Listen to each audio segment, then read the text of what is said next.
The 2007 Kawasaki Z1000 with the factory tail lamp assembly. I've custom installed Radiantz LEDs into the factory tail lamp assembly. As you can see, it's pretty bright, even though this lighting is not good for this camera. Easily visible from the side.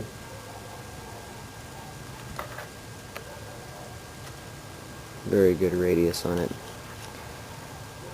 I've reused the factory turn signals underneath the seat to get a little bit of a side view on the turn signals.